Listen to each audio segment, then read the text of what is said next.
Hello and welcome to a Friday edition of the Osceola Seminole Sidelines. My name is Pat Burnham, and I am joined today by Nick Carlisle, who's fresh from the metal benches at the Moore Center, where he's been checking out the portal. And Bob Ferrante is back with us again to talk a little bit of football. We're going to talk.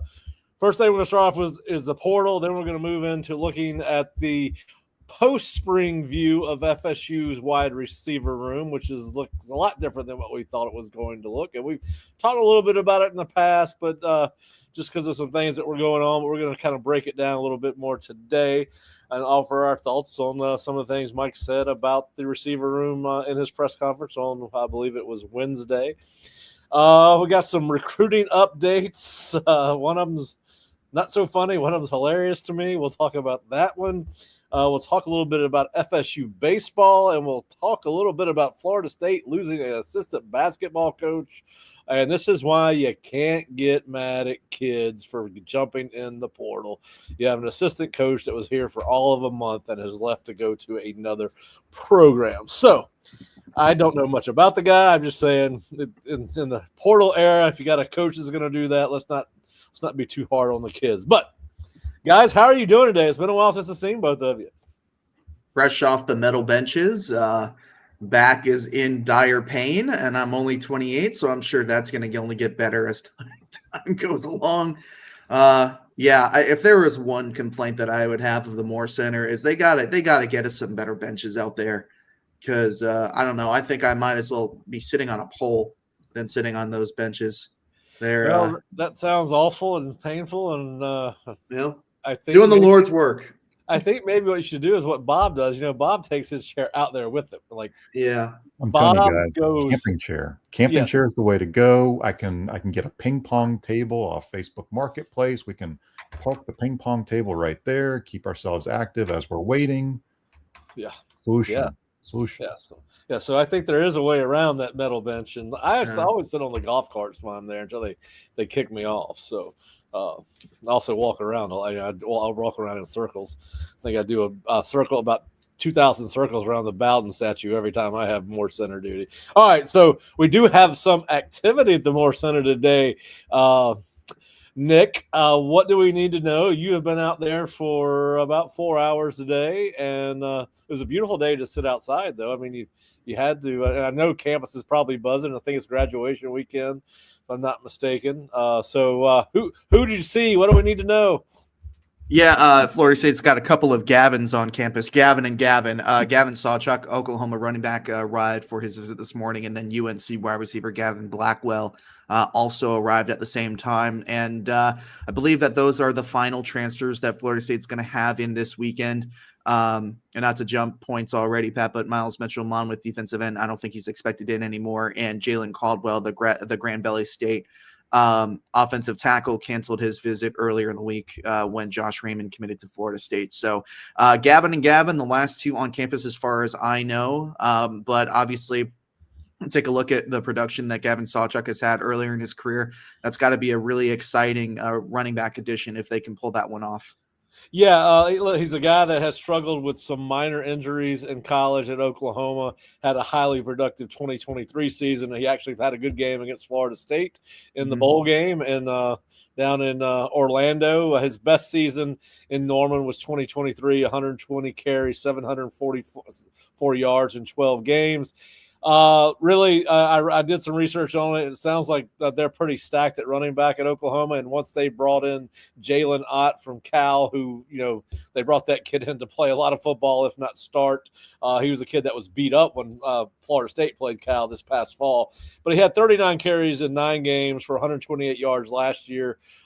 They did say he was slowed by injuries, but I think that, I think this is a move for depth. I don't think this is a guy that's going to come in necessarily and be day one starter. I think he'll be a part of the rotation, and what is looking like it could be a fairly deep rotation.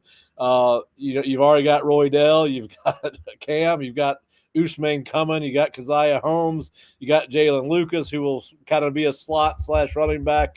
What is y'all? I mean, how do you guys see this playing out? I mean, listen, a couple of these guys in that room are graduates. Could you see another defection with this addition? I know Mike said they were close on numbers on Wednesday. I know they're going to have some exceptions to that rule, grandfathered in, however they're going to do this. But Bob, what's your instant reaction to taking another running back in that running back room? It feels like a crowded running back room without a clear-cut number one. Yep. I think Gus Malzahn truly likes Roydell Williams. He recruited Roydell when he was at Auburn as the head coach. So I think there's that familiarity, the relationship, the confidence in what Roydell can do, especially coming off the injury. Keziah Holmes, we've talked about this a lot, could be a group of 5 running back, could be a guy who looks at his last year and says, I can be more productive, guaranteed somewhere else. Yep. I think Jalen Lucas is probably a running back in only where he resides in a position room, but he is a receiver, a gadget, a playmaker. Maybe he doesn't line up in a slot or as a wide receiver. Maybe he could be jammed very easily because of his size. I like a Jalen Lucas as a position versatile type of guy. Yep. But to me, this is about the staff using guys in different ways to maximize the skill set.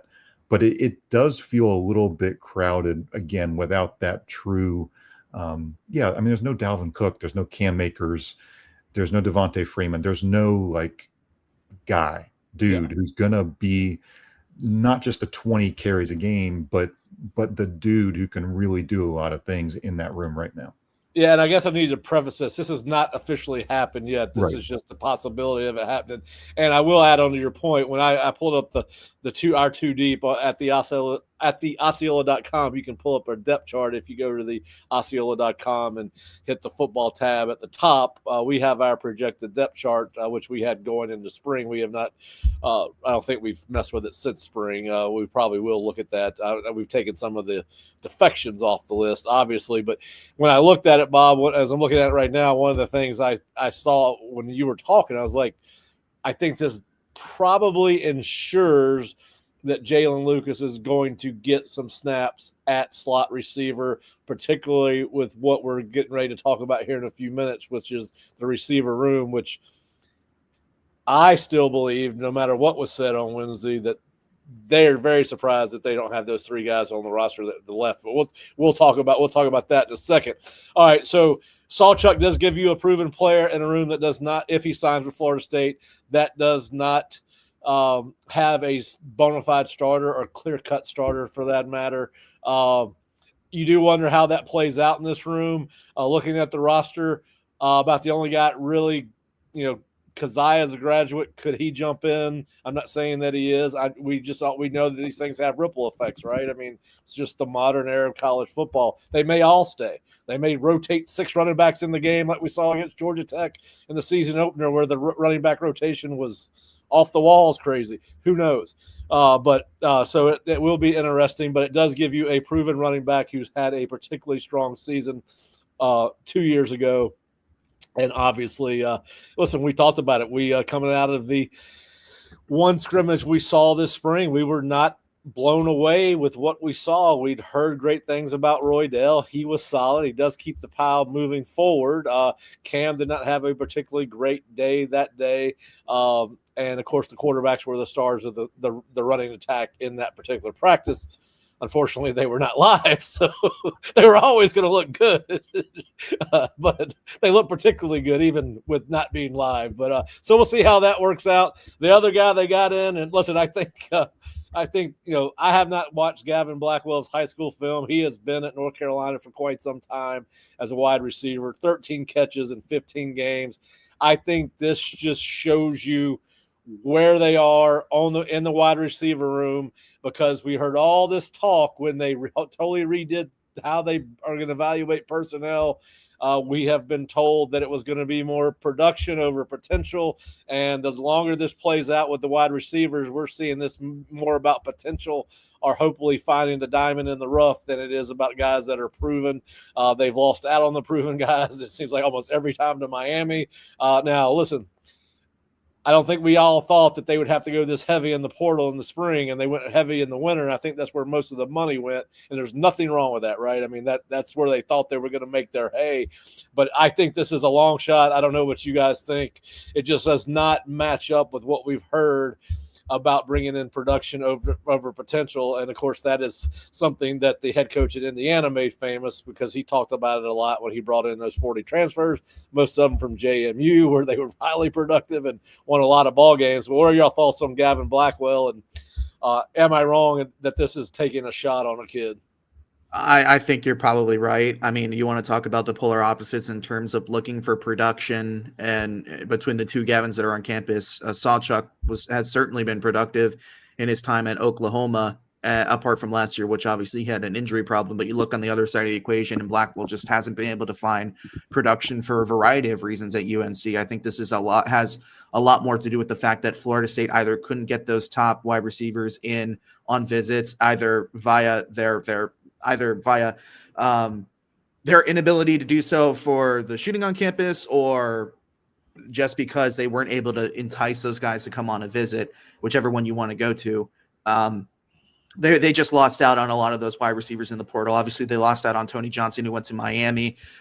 They weren't able to bring in many other wide receivers on campus. So I think this is a product of them just not being able to get some of the more desirable guys on campus. And who knows, maybe they don't really have the budget to do so. So you have to take a shot on a guy like this that, let's be honest, if we're really judging a player on his production, he has not been productive whatsoever. And at this point, it's not very likely that the light switch just flips on right when he gets here. So it's one of those that I think Florida State is kind of just settling for what they can get to shore up some depth in that room. And I think Bob is right when talking about Jalen Lucas. I think that probably puts a guy like Jalen Lucas or some of the more receiver friendly backs. You think about a Mekhi Danzy, who obviously hasn't practiced much with the team this spring, but they moved him out to wide receiver as well. Does that mean he's going to be a knock it out of the park wide receiver now after a position switch? Who knows? But I feel like Florida State's really going to have to be rubber in terms of how they shape and fold that wide receiver room with some of these departures, especially as we've seen Deuce and Squirrel get banged up, or were banged up in the spring as well. And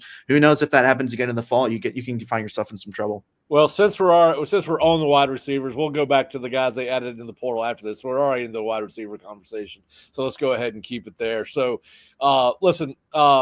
We were going to do a post-spring breakdown of every position on our next several shows, and we've kind of got into it Monday by mentioning it, and we just started talking about the quarterbacks because they added the kid from East Tennessee, so it kind of led into a natural thing. And then Biscuit hopping back and forth in the portal gave a natural transition to the tight ends.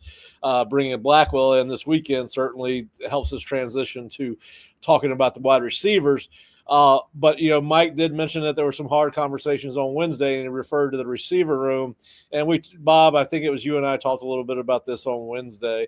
Listen, I think the reason that they're going after a kid like this is because they're totally surprised that they don't have those three kids that transferred out of the program. Listen, I said this on Wednesday. They did not expect for Jordan Scott to be a miss for whatever reason. We heard Mike talk about how he knows that the kid from Houston is a great fit after his weekend visit. I'm not sure how much you can learn about a kid in a weekend. We've heard about what great fits all of these kids are and what potential they have. I think they were caught off guard with whatever now, and maybe Jordan Scott, whatever happened, maybe he needed to go. I don't know. But I don't think this was a thing where they thought that Jordan Scott, Hakeem Williams, and who's the kid that got in trouble? Jalen Brown. Were not going to be a part of this thing. Listen, the day we were there to watch the scrimmage, if in a starting 4 wide receiver set, all those guys were out. McCoy didn't practice that day. We think he's a starter.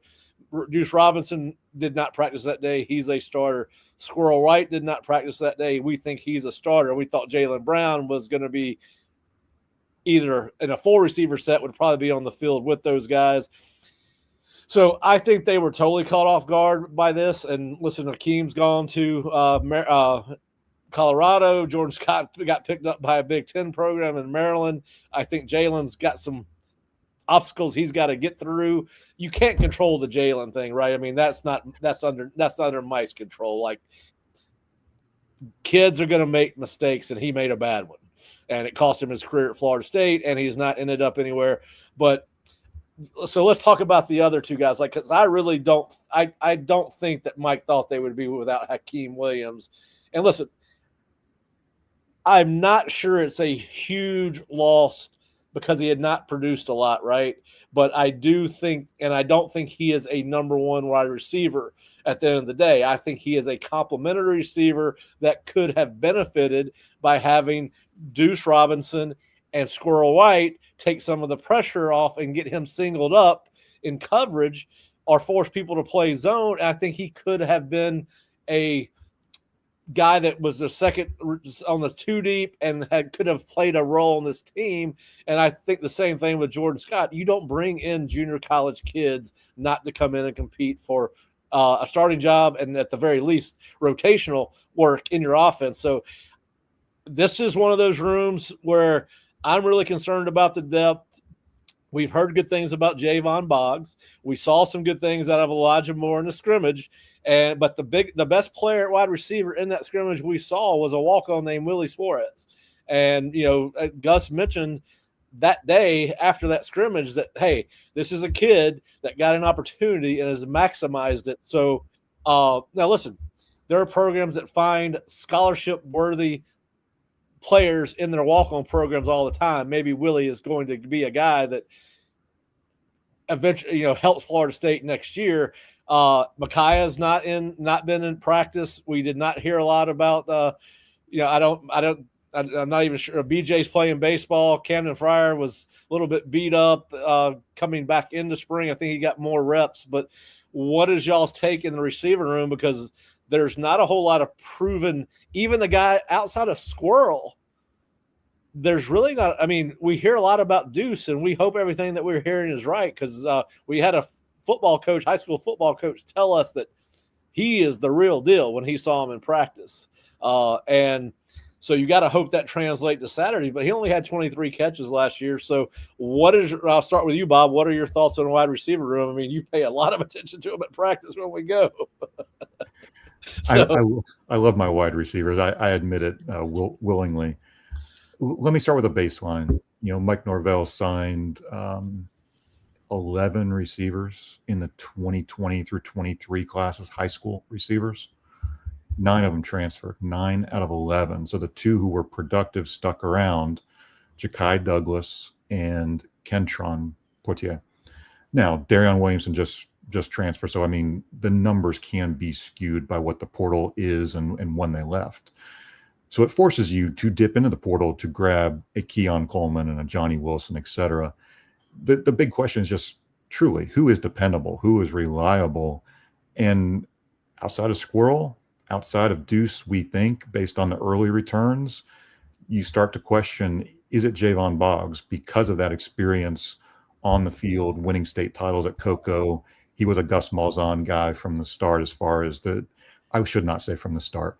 He was a Gus Malzahn commit at UCF. They liked him, identified him as a guy that could fit in the offense. But really, then you go into, okay, is it Dwayne McCoy? Is it an Elijah Moore? Is Camden Fryer able to come back? We love Mekhi Danzy from a skill set standpoint, BJ Gibson, but they were part-time football players in the spring by design. Mike Norvell willingly allowed them to play their in-season sport, whether it's baseball or track. So all that to come back and say, well, it's weird to hear Mike Norvell say that the numbers were too fat. They were too fat at wide receiver.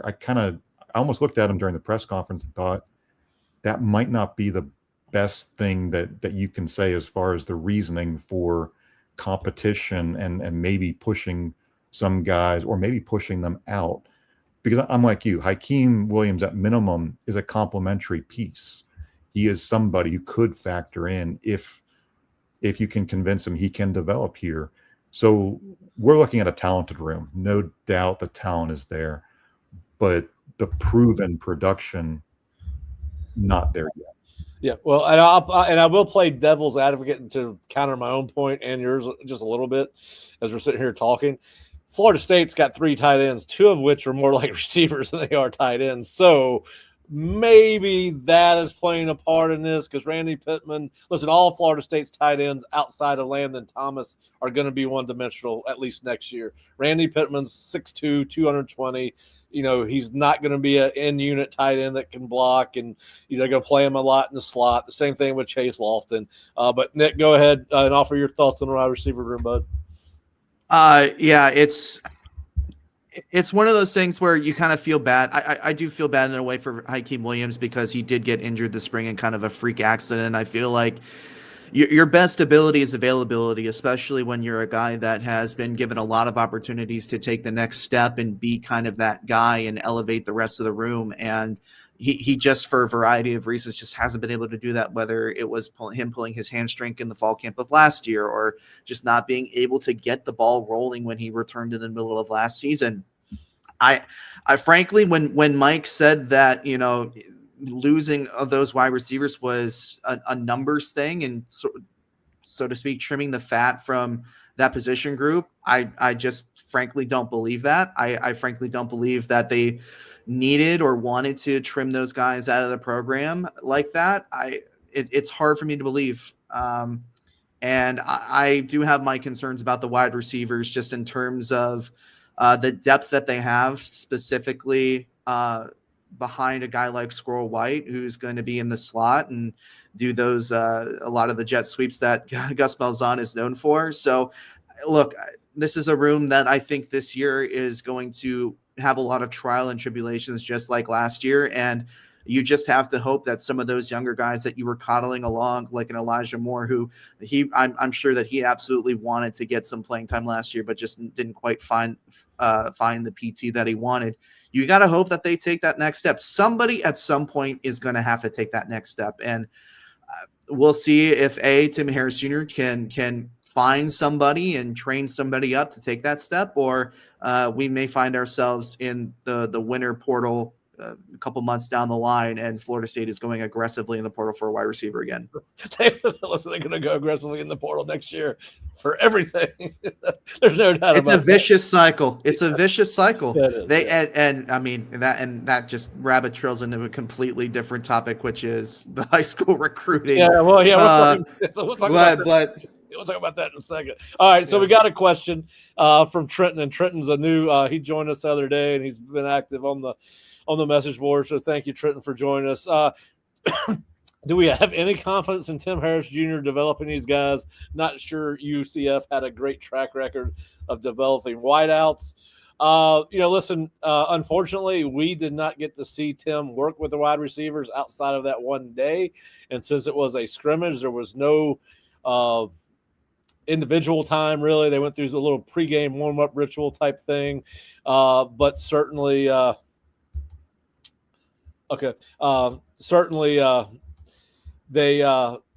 was a reason they made a change. Listen, I think you've got to give this guy – I'll put it to you this way, and I don't mean to sound insensitive or I think that they needed to make a change at wide receiver coach. We did not see the development under the last guy, and he's a good man and a good guy. And I've known Ron Dugans for years. We're not. I wouldn't call us friends. We say hello as we pass each other. My father knows him very well. My brother does too. But I just think there was a time for a change. You just did not see the development receiver outside of the kids that they brought in through the portal.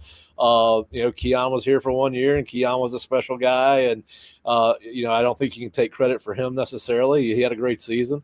But yeah, I think that you've got to say, we can't give you an honest answer other than to say I think it's got to be better. I mean, it's kind of like the offensive line. Like, I think that's a major upgrade from Herb Hand, but I just I'm not familiar enough with Tim Harris's work. I know the family. He comes from a coaching family. When I knew Tim, he was a high school player, and I was running football ops and summer football camps at USF. So but I think there's a reason Mike and he's really stuck around with Gus for a while. He's been with Gus, I think, multiple times, but I'll give him the benefit of the doubt and say you will see improvement. But until we get a chance to go out and practice and watch and see how kids respond to him, I could not give you a truly definitive answer, only that there needed to be a change made at that position. Yeah, there definitely needed to be a different voice in the room. I mean, let's be honest, the wide receiver development was just not where it needed to be. I think, and I posted this in a thread on our message board. This was one of the reasons why it would have been really, really good to see practice this year, just from our standpoint, to be able to see how these guys coach, how they interact with their rooms, and get a bit of a pulse in terms of how things are different from the last position coach that was there, how things have changed, how physical are the practices, so to speak. I use the example of if you have a room that's painted a certain color for 5 years, and then you come in and you paint the room a different color, maybe you see that the light hits it in a different way, and you get to start to see the different elements of the room come together. So it'd be really, it's a beautiful. I mean, what an eloquent way to describe it. First of all, I can copyright it. So you need that is all. I've never I'm sitting here watching the sunlight off the side of the wall of a room coming through the window. That's very very. I don't know how to describe it. But anyway, very interesting. Anyways, look, I feel like the answer, unfortunately, is we have to wait and see. Like, it's hard to give you a yes or no answer because we just haven't seen enough of this coaching staff and what they've been able to do, not only on the recruiting trail. Obviously, I think that's part of the reason why you take Tim Harris Jr. is his connections to South Florida, the how big of a football family he is a part of. I think that plays a role in it as well. You have to kind of see and find out with the rest of us on August, whatever it is, against Alabama, and then go from there just to see like the progression of that room. Or hopefully we're seeing them on like July 31st. Yeah, I hope so too, but we'll see. Mike has a change of heart on that. But yeah, it's from walking and talking with Tim Harris as he's walking out and by the Moore Center. I think he's a very personable guy, but obviously you can be the nicest guy in the world, but if you can't get your players to play ball and do it the right way, sorry, SOL. It's hard to give a definitive answer. Unfortunately. Well, I know you're getting ready to run back to the Moore Center, so I'll cover the two guys that signed yesterday, but you got some high school recruiting news, one that's serious, one that I find hilarious. All right, so your man, no one's a bigger fan of Jake the Snake Cruel than Nick Carlisle. Fish Bits, I think, might be a bigger fan, but I'll take second place. Right, I'll take second place. So there's a tie. There is a tie. All right. So you got some bad news on Jake for now. Yeah. For now, what is it? Yeah. Unfortunately, Florida State did not get one of his official visits. I have to remember the official visits off the top of my head. Colorado, Oklahoma, Texas, Florida. There may be one more. Got to go back on the message board. Important bit for Florida State side of things. Florida State did not get one of those official visits, which is what I kind of feared would happen. I've been saying for a while now that I didn't necessarily feel like, although he had a good spring visit, I didn't feel like Florida State was a shoo-in to get one of these visits. I felt a lot better about their chances coming out of Miami.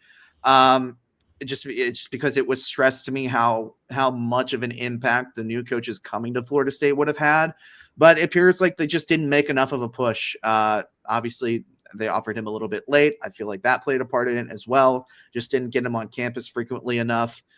So it doesn't mean that they can't get back in it. I've been told that he'll take as many official visits as he can. He wants to take 5 to 6, but the thing about Jake is he absolutely wants to make sure that this is the right decision.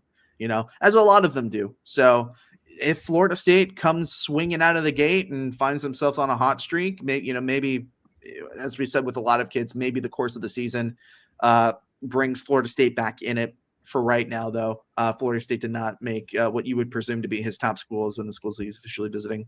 Yeah. And listen, I think you're right on if Florida State were off to get a hot start, somehow beat Alabama or Clemson early, get some momentum going. I can't remember when Clemson comes on the schedule exactly, but I think it's first half of the year. You get Alabama and Clemson on the first half of the year, Miami and Florida on the back end, or it's Alabama, Miami, and Clemson and Florida. It's one of the two.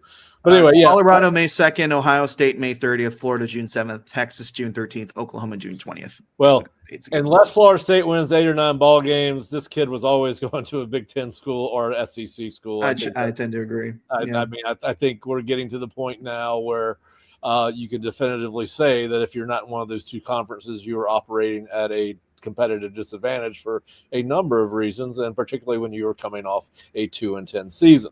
So we will see if they can get the ship righted and get back in on that kid who is a very good football player. Now, the silliness of recruiting. I think we've had a college football, or I guess it'd be a high school football record, right? Because he's not in college yet. Former FSU linebacker commit Isaiah Williams has today flipped to his 5th college commitment. This is what's wrong with this sport. This is why people are losing interest besides the portal and besides the NIL. This is why people are losing interest in recruiting. This is a kid that has been committed to Louisville, then to Syracuse, then to FSU, then to Florida, then to Ole Miss. There is no way this kid finishes college where he starts. There is no way. If I am Florida State and they're still trying to get in with this kid, I am running like the wind. I don't give 10 cents how good he is. This is crazy. Good save. Yes, I saw the wheels turning. I am practicing. We might have a transition to make, and I've got to train myself for that transition. But good PR, yeah. So, I mean, I don't even know what to make of it. I saw it. I started laughing. I couldn't wait as you guys jump on the show to talk about it. I mean, this kid, listen, we've been around this kid. He's been on Florida State's campus. Seems like a decent kid. But, guys, 5 commitments in, 3 years? Maybe less than that, 2 years? The only thing that I can equate it to is there was a kid last cycle who flipped between Auburn and Alabama about 4 times. But that's between 2 schools. I have not seen a recruitment in the short time that I've been doing this where you just run through almost like a checklist. My reaction, and it's unfortunate, might I add, that our reaction is to laugh at this instead of being happy or celebratory that a kid's making a great decision for his future. The fact that we're laughing at this, I think, says a lot. He was one of the kids that I wrote about in my Nuggets coming out of the Rivals Camp Miami, as saying I think he's finally found his place. Which at this point, I got to throw my hands up and I can't even shake a crystal ball and figure out what's going to happen next.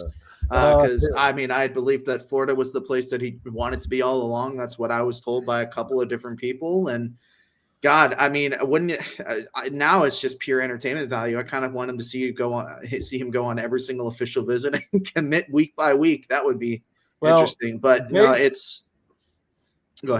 Based on his current projection, he's gone from FSU to Florida, now to Ole Miss. I think the next one up on his list is Mississippi State.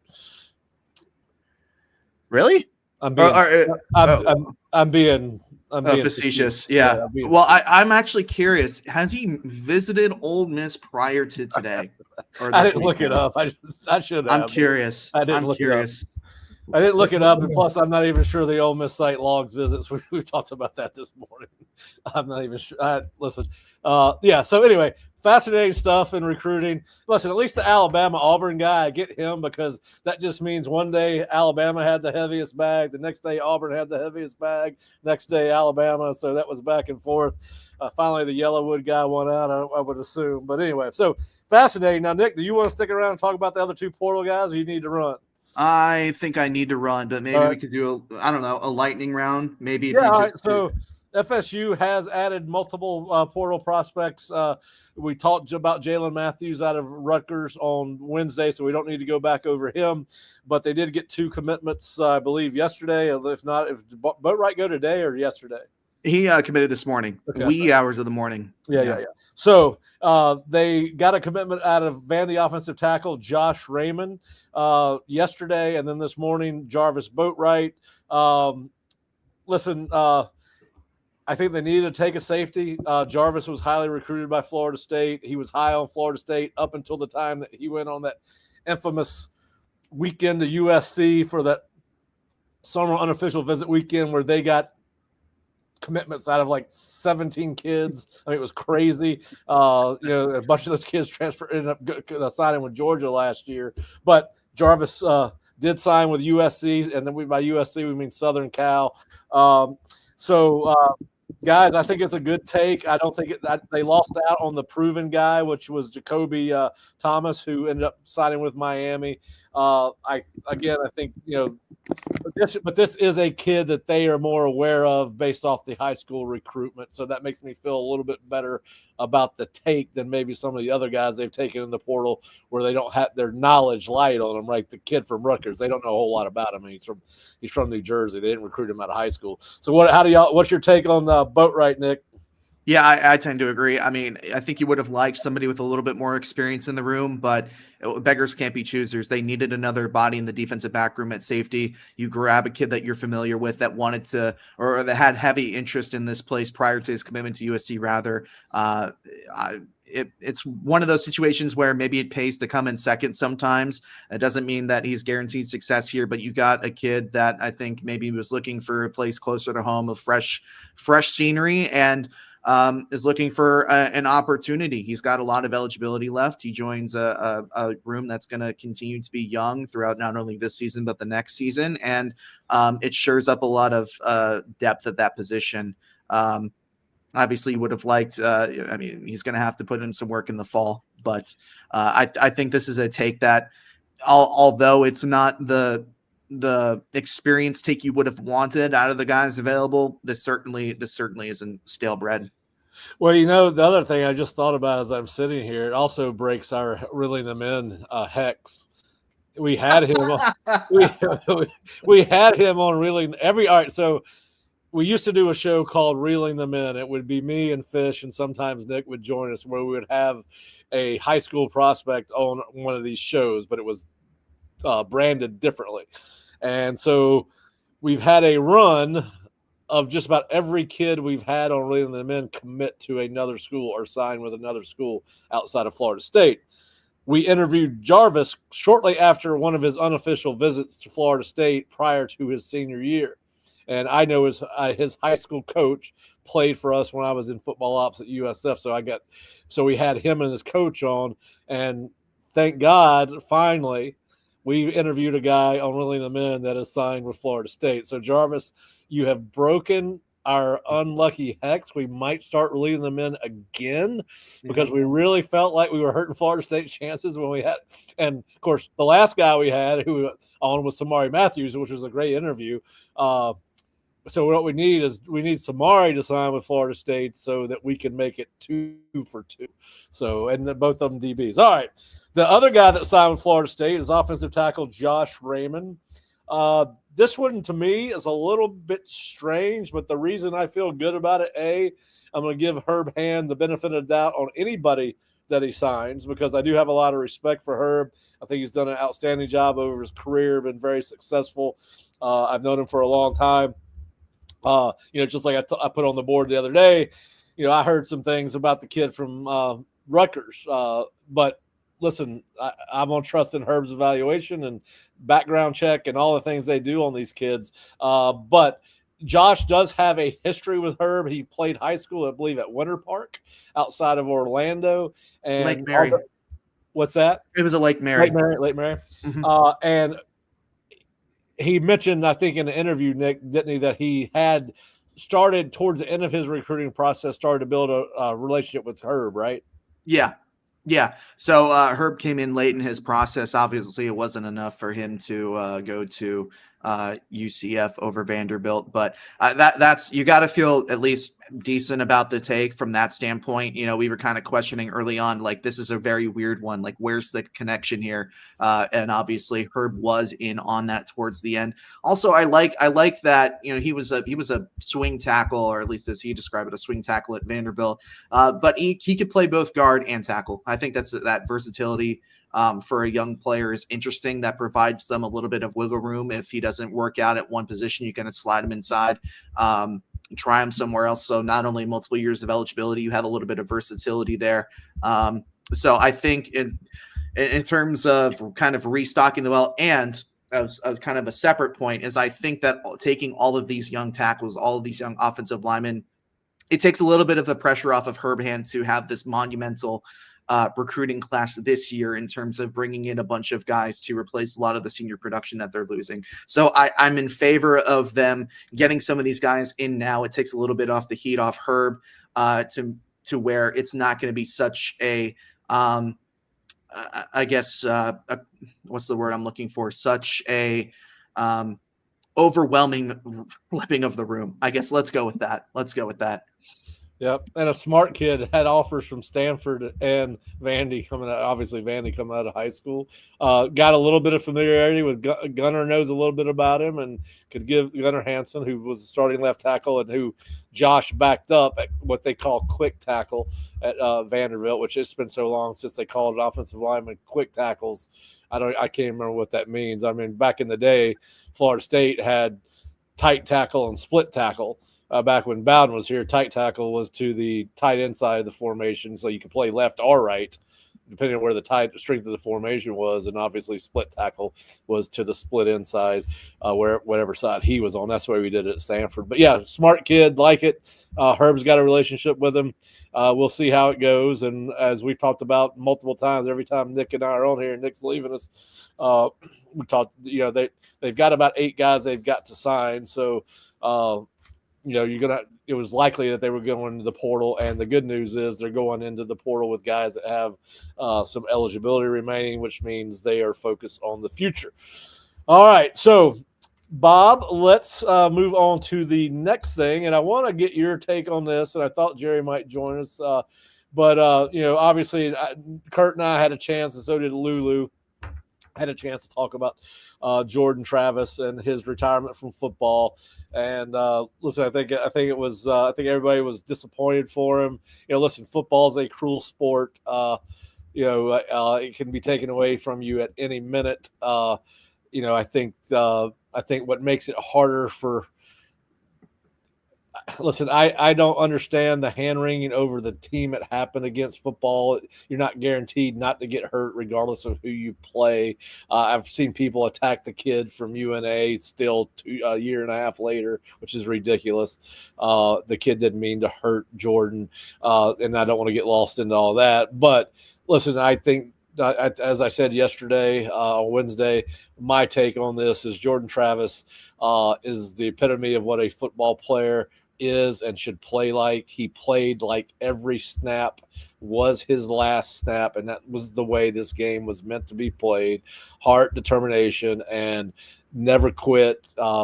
Give your total effort. Leave the field exhausted. What is the old Vince Lombardi saying about you basically can't get off the field after it's over. You're just, and that's the way Jordan played. And listen, I hate it that it happened against UNA. It would not make me feel any better today if it happened against Miami. I don't understand that, but what I do understand is one of the guys that over the 5 years that we have rebranded the Osceola, I think he might have been my favorite player to watch, and I'm not sure. And I have the same amount of respect for him as a football player as anybody that we've covered at Florida State.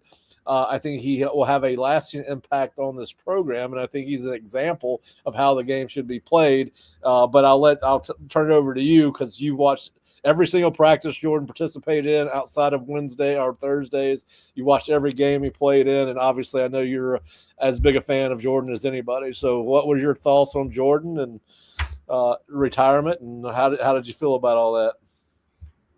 disappointing that Jordan couldn't continue his career, obviously, in the NFL, couldn't, find a way to get on the field. I think that would have been an emotional moment for him to take the field in any capacity, even in a preseason game in the NFL later this summer. Jordan Travis, I think, in addition to being Houdini, somebody who could escape any kind of pressure with his legs, I'm not sure we have ever seen at Florida State a quarterback develop from incredible lack of confidence to very poised and accurate passer, a 3,000-yard passer in his full junior season, and then well on his way to 3,000 yards that last year of 2023. Jordan Travis's first practices, I wasn't sure what he was. He was bounce passing to receivers. He was not comfortable. The mechanics were not good. We all know the stories. Mike Norvell, Kenny Dillingham, encouraging him to stay at quarterback and not try to become something else, whether it was a receiver or something else, some other position. Jordan, what he has meant to this program, not just one of the best quarterbacks in school history, right up there with the Heisman Trophy winners. Jordan is really special, I think, for this fan base, somebody that they watched, developed, and appreciated through the years. And I think that's what makes that announcement so tough, just to see the finality of it. But also, I think immediately the rumors started popping up. Is he going to Arizona State as a grad assistant? No. Is he going somewhere as a coach? Is he going somewhere as a television analyst? I think people want to hear and see what Jordan Travis's next steps are. I think that's very, very cool that the fan base, not just here, but I think around the country, is curious about what's next for Jordan. Yeah, I said on Wednesday, I think that if Jordan wants to be a coach, he will be. He's got a job in Tallahassee as an analyst, graduate assistant, however you want to term it. And I think the same thing at Arizona State. I think it's just a matter of if that's the direction Jordan wants to go in. I think he'd be an excellent coach. He kind of reminds me in a lot of ways of Mackenzie Milton that way. He's a guy that's meant for football, right? He's got to be probably a guy that at least listen. The money's good in coaching right now. The stability is worse than it's ever been, and maybe Jordan wants to do something a little bit more stable where you don't. But I do think if he wants to be a coach, I do think that you'll see him at Florida State or Arizona State next season. I think it's just a matter of whether that's what he wants to do. There are no limits on how many people you can have on your staff anymore. He could come now. You'd be adding a fourth guy into the FSU quarterback room as a coach because you got Gus, you got Tony Tokarts, you got Gus's guy that he brought with him, and now you'd have Jordan Travis. But if Jordan wanted to be on the staff, I think that Mike would put him on there, and maybe he fills a different role. Maybe he works with the receivers. I mean, a lot of guys when they start coaching will work at a position other than what they played. And we saw Meach. He's played offensive line at Florida State. Now he's over there working with Terrence Knight and Odell at defensive tackles and defensive ends. But yeah, listen, hate that the rehab did not go well. I think Jordan probably could have been a career back. Played for a while in the NFL if his leg had healed as a backup. I think there are certain offenses that would have fit him, particularly as we see. NFL go to more college-like RPO stuff. He would have been a fit at a place like Baltimore. What they do with Lamar Jackson. There's several. Buffalo probably is an offense he could have played in. They run the quarterback, but yeah. So disappointed for him. But you'd hope that you could end your career the way you want it. But the one thing I will tell you about football, happy endings in football are rare. We all get told when it's time to go, whether it's because we're not talented enough or, in this case, injury, which happens a lot. And, but we wish Jordan the best. And obviously, I think if he wants to be a football coach, we'll see him on a football field here shortly, maybe in Tallahassee, maybe in Phoenix. And I'm sure that there are probably a lot of places he could go because he would have Mike and Kenny's recommendation. But yeah, I think that kind of surprised everybody. All right, so let's transition to baseball. We got a big baseball series starting tonight in Tallahassee. The Clemson Tigers are coming to town, and we talked a little bit to Lulu about this on Wednesday, but Bob, we'll talk to you today. What is your take on this series? What does it mean, and what do we know about the Tigers? I think, again, this is one where Florida State needs to win 2 out of 3. Is it the end-all, be-all as far as Florida State wins a series and they're going to be a super regional host? It's a slam dunk. It's not that easy in my view.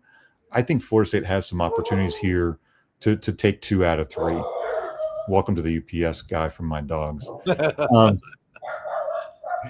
I'm surprised Murphy hasn't barked today. They're doing construction out on the golf course.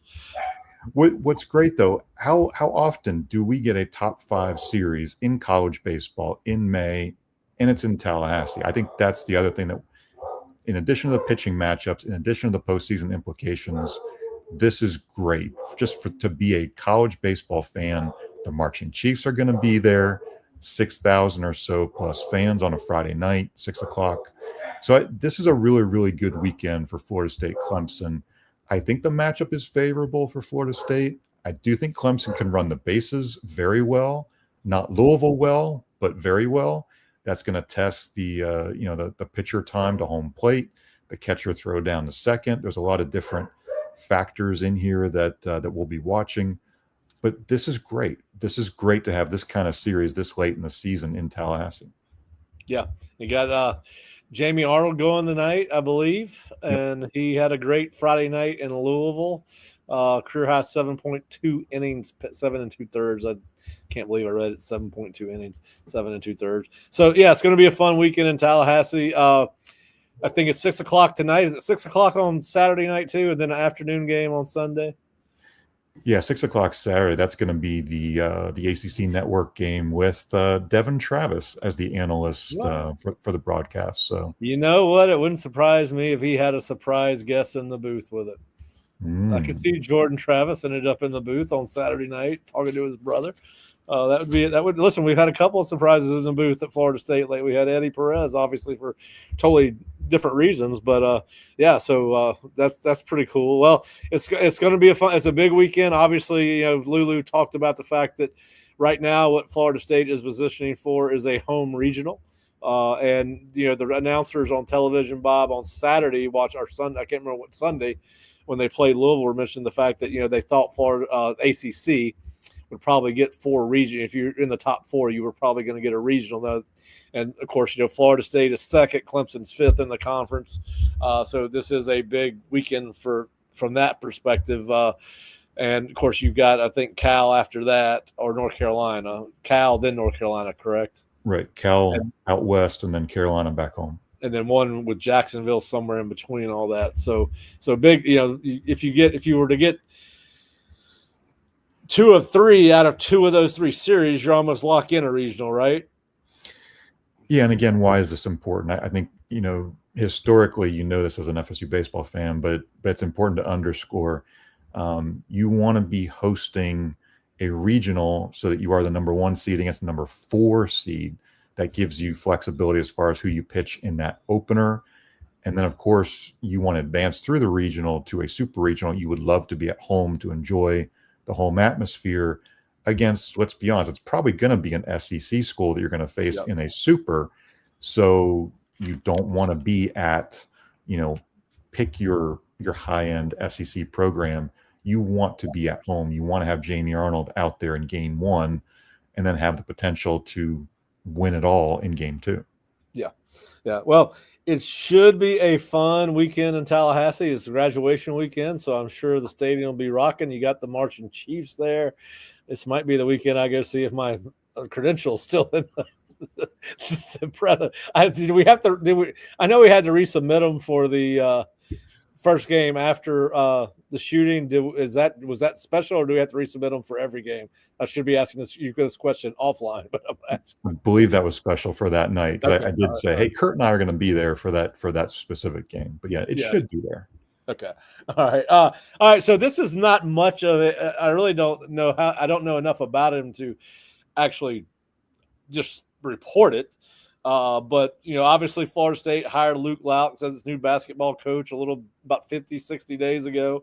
And we always put our hands get all bothered because players transfer in and out of programs. But Florida State's lost an assistant basketball coach today, Amaro Morgan, who came from Cal to join Luke Lout's staff, has resigned today and has accepted a job at the University of Tennessee. I really don't have anything to put around that. No story behind it. I think it's more noteworthy than story-worthy because he was considered an elite recruiter. Proofs in the pudding. Cal's not a basketball power, so I don't know whether this was a big loss or not any, but it's just news, right? I mean, it just is what it is. And I believe, talking to a couple of the transfers who ended up signing with Florida State, I think Leger Jones was one of the prospects who said yes. Amaro Morgan was the coach who first reached out to him when he jumped in the portal. So there are some existing connections. I believe Morgan has some deep ties in, say, Georgia high school basketball, is my memory, Atlanta area. So I don't want to say dismiss it, let it go. At the same time, Luke Laux hired guys who are at the top of his list as far as who he thought he could bring in for the salary pool that he had. I say that just to give you this as a reference. A number of these assistant coaches are coming in at $225,000, $250,000 at a relative low end salary range. I don't have the contract for Amaro Morgan. It wasn't provided by Florida State yet. But if a Tennessee jumps in and gives a bigger number, you can, of course, predict there's going to be, is it a bidding war? Is it just that's a better situation? Tennessee's a more established basketball program, wants somebody with some Georgia and Atlanta recruiting ties. So, again, it is notable. It is something we'll have to watch as far as these coaches and if they're going to settle in or not. But it's the reality of college athletics, I think, is the way we have to say it. Yeah. Listen, it's you got to go where you think you got the longest ability to last the longest and make the most. Some of these jobs don't last long, right? You got to take advantage of it. All right. So, Bob, are you ready for the Kentucky Derby? Kentucky Derby Saturday. And listen, I don't know anything about horse racing, so I pick mine by names, right? And so I really feel good about this Kentucky Derby. I think this may be the year I put substantial money on it because the horse in the 9 post is Burnham Square, and he's 12-1 odds to win the Derby. So I think I'm going to put – now my favorite name is Citizen Bull. That's a great name for a horse, but I'm going to put my money on Burnham Square. It just sounds like fate is calling me to bet on the Kentucky Derby. Now, listen, they got one named Publisher, so Jerry needs to bet on that one. So Jerry can bet on that. He's in the 13 post, and hold on, they have one for you in the 8 post is Journalism, and he is a 3-1 favorite, 3-1 odds. So I got every horse for everybody on the Osceola staff to pick, and there's a legitimate reason to do it. I'm trying to figure out what I have not tied one to Nick or Kurt yet. I'll find one for them, but I got you with Journalism.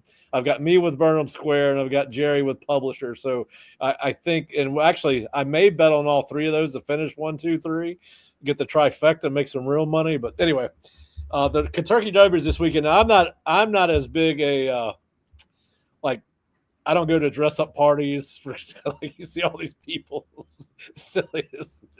I can't stand that. But there's going to be you'll see all kind of people dressed up tomorrow around Tallahassee going to their Kentucky Derby parties. But I am going to bet on this because I love some of the names we have to choose from. But anyway, I digress. But I found your horse. The ultimate. Send me a text when the race is maybe 2 minutes away from starting, so I can sit down in front of the sofa and watch. I mean, the race is 2 minutes, give or take. It's a very long race. Obviously, I don't want to watch the pregame show. I don't need to know who is there. I don't need to know what they're wearing or what they're drinking. I will probably just have a cold beer in my hand, and maybe somebody texts me when it's about 2 minutes away from starting the race. I'm with you, but I like to look at the names more than anything else. I don't even care about the odds. I mean, to make money, you got to bet on the long shots anyway. So anyway, and my guy's kind of in the middle there, Burnham Square. He's 12-1. So we'll see what happens. All right. Well, listen, we appreciate you joining the show. If you're not a subscriber to the Osceola, please go to theosceola.com and check us out. And we got a special going right now. Pay for 1 month, get 3 free. You will get all our spring portal coverage, all our off-season football coverage, summer. We got recruiting official visits in June, so you'll have all that. I think actually they start in late May. The last weekend in May they'll have official visits, so you can go to theosceola.com and get 3 months for the price of one. Take advantage of it while you can. I think that's got a expiration date on it. I believe it's May 4th. And again, that promo code is B1G3F. So if you go to the site, use that promo code B1G3F. Okay. B1G3F, but you can, and we've got it. I think there's an article actually on the front of the website that'll actually lead you there. It'll take you to the code and you can sign up right there.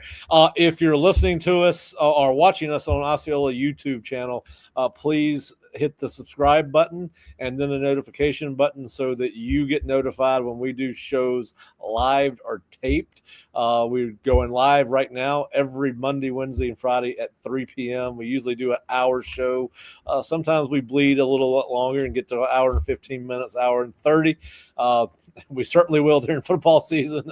It's kind of slower time of year for us, but a lot of coverage at theosceola.com and on our YouTube channel. You can go back and watch past podcasts. We had a really good one Monday and Wednesday, so we hope you check us out. Bob, hope you have a great time at the baseball game tonight. I think you're going. It'll be great to see what FSU can do, and then I might mosey down there tomorrow and see if I got a pass and get in there. And but I guarantee it's going to be wild tonight with the marching. Or I wish the marching Chiefs were going to be there every game, but it'll be wild tonight with the marching Chiefs and graduation and campus will be hopping. It'll be a great atmosphere, and like you said, 2 teams in the top 5 in college baseball. So everyone have a great weekend, and we will see you on Monday at 3 p.m. Thanks for joining us.